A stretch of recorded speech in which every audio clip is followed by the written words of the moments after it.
The Trump-Newsom feud is entering a new phase beyond the meme wars and the war of words. Now Newsom says the Trump administration is sicking the DOJ on his wife. The DOJ says that is not the case. This is not politically motivated, but the perception is, of course, certainly there. And now new polling is offering clues about how voters view this political clash between Newsom and Trump and what it might mean for 2028. CNN's Harry Enten here now with predictions and data. Predictions and data. I'll tell you this much. Gavin Newsom wants to be going after President Trump, and he wants President Trump going after him from a political point of view because Democrats hate Donald Trump, and Democrats hate Donald Trump. That right. I got it right. And you could just see it here. Look at this. Google searches for Gavin Newsom since, of course, he held that little spiel yesterday since 3 p.m. on Monday. Look at this.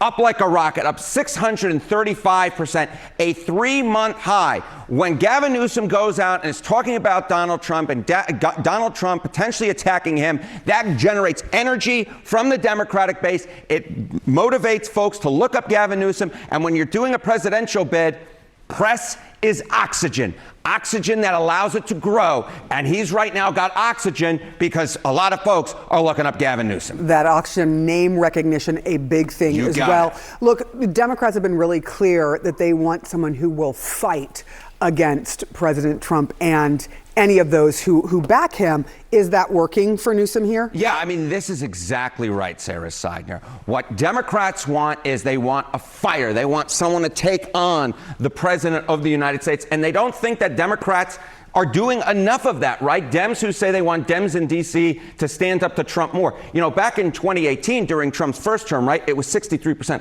Look at where it is now.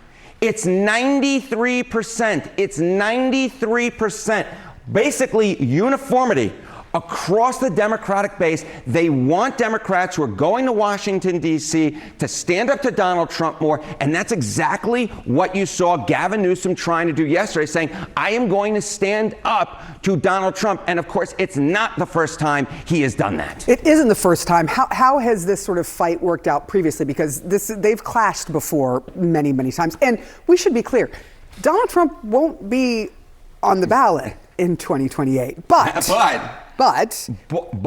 this is a formula that works for Gavin Newsom, because remember, this again is not the first time it's happened. And take a look, choice for the Dem nominee, Gavin Newsom, pre and post June 25. Remember that Los Angeles ice surge, right? You know, back in April of 2025, before that happened, Gavin Newsom was lingering in the single digits in terms of the Democratic primary polls. But then post that, look at that.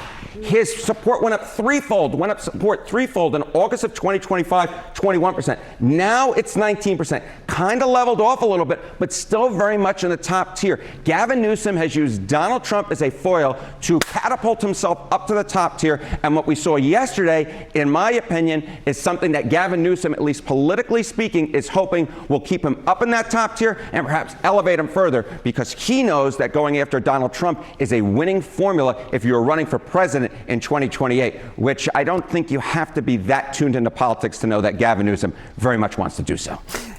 All the signs are there. All the signs. It doesn't happen, but all the signs are there. The signs are there that, just like I would lose in a quiet contest. The signs are there.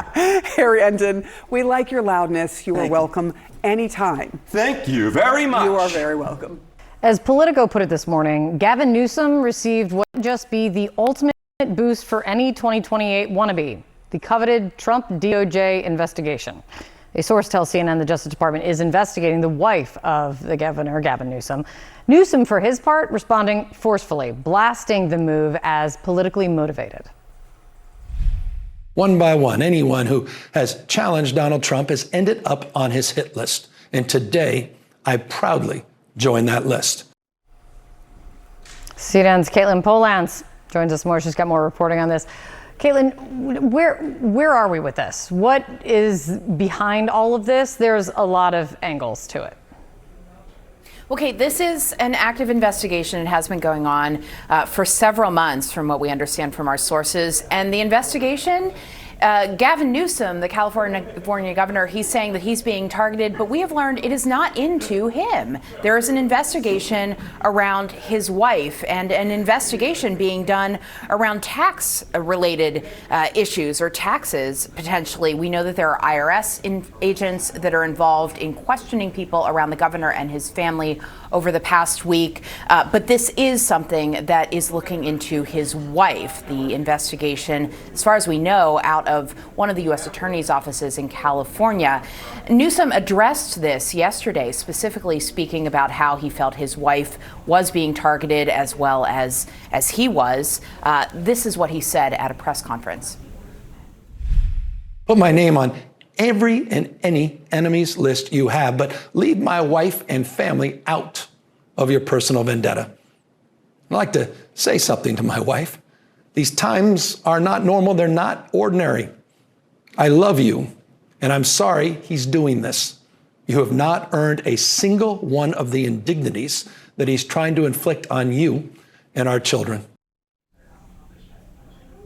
Now, Kate, we were asking the governor's office yesterday for a little bit more clarity on what those indignities Newsom says have arisen. He says, or his office has said, that there have been inquiries around his family, things about his wife and his family, potentially her nonprofits or businesses that she's associated with. She's a documentary filmmaker in California.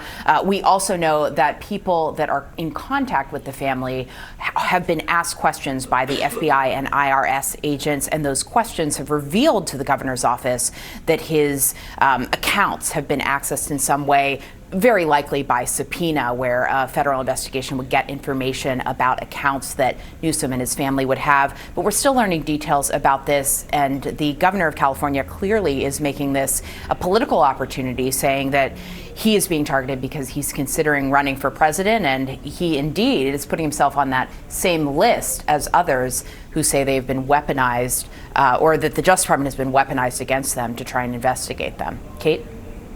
Caitlin Polantz, thank you so much for your reporting, Caitlin. Sarah? All right, joining me now is CNN legal analyst and criminal defense attorney Joey Jackson. When you look at this, just a couple of questions here. When it comes to something like a tax investigation, what would you expect to be done? And do the banks have to tell you that they're giving, that they've been subpoenaed and they're giving the information to the government? Or did they have to get this from friends who were being asked questions and the friends were like, hey, just so you know, the FBI just called? Yeah. So, Sarah, good morning again.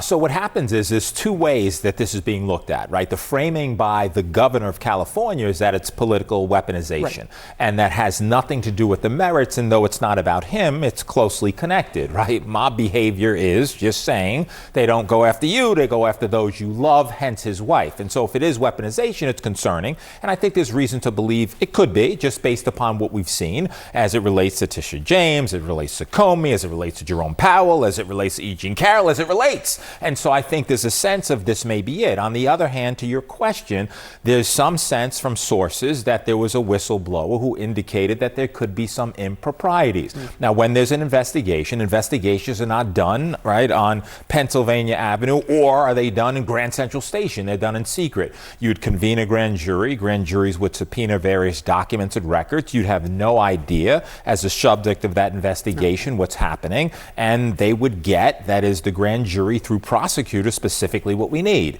documentation, financial statements, etc. And depending upon where they lead, then it would show that there's a crime or not. If it is weaponization, boy, are we in a different time.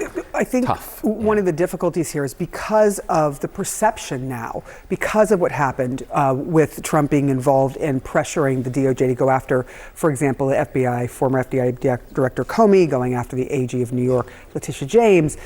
This is very easy, right, for Newsom to use politically. Is that kind of how you see it? It's exactly how I see it, because it has to be about trust. We have to trust the process. And historically, the Department of Justice has been so disconnected from the White House, and it seems as though Trump is controlling the DOJ to go after those who he does not like, despises, and who are enemies. And so it might be fair for people to say, is this really about wrongdoing, or is it about politics? And the thing about politics is perception is often reality for a lot of people. Joey Jackson, it is a pleasure to have you back.